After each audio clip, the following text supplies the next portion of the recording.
Tom Curran endured the worst feeling he has experienced on a cricket field after the debutant saw the ecstasy of making David Warner on 99 his maiden Test wicket turn into a moment of agony that summed up England's Sorry Ashes campaign. The Surrey right-armer was swamped by hair-ruffling teammates, and gave the England supporters among the near 90,000 Boxing Day crowd finally something to cheer about on the field, after teasing the Australian opener into a false shot that ballooned to midden. But just as Warner was thundering back to the dressing room, the big screen offered him a late festive gift and a chance for those in canary yellow to once again lord it over their guests. Curran, it transpired, had overstepped in delivery, and Warner duly marched back to the crease to a deafening chorus of local delight. It was horrible, the worst feeling I've had.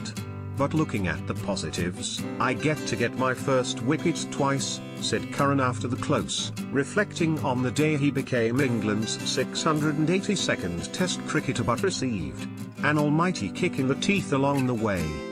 The 22-year-old was not the first England bowler to see their maiden victim scrubbed off by such an error in recent times.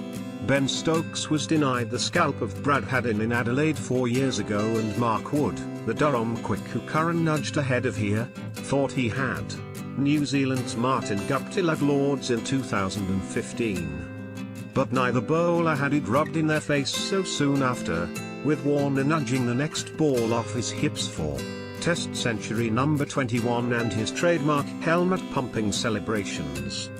A "where were you" moment, said the popular Victorian, Bill Lawry, on the Channel 9 commentary, reflecting the drama that had unfolded in the space of 2 deliveries.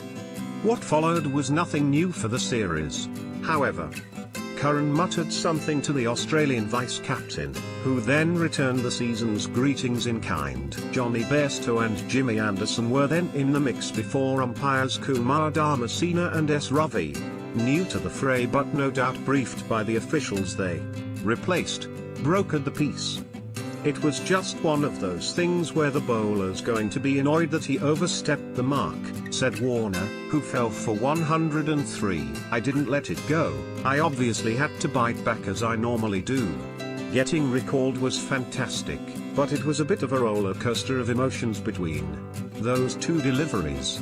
Anderson, whose subsequent removal of Warner moved him to 519 for his career and level with the great Courtney Walsh in 5th place in the all-time Test charts, said, I was gutted for Tom.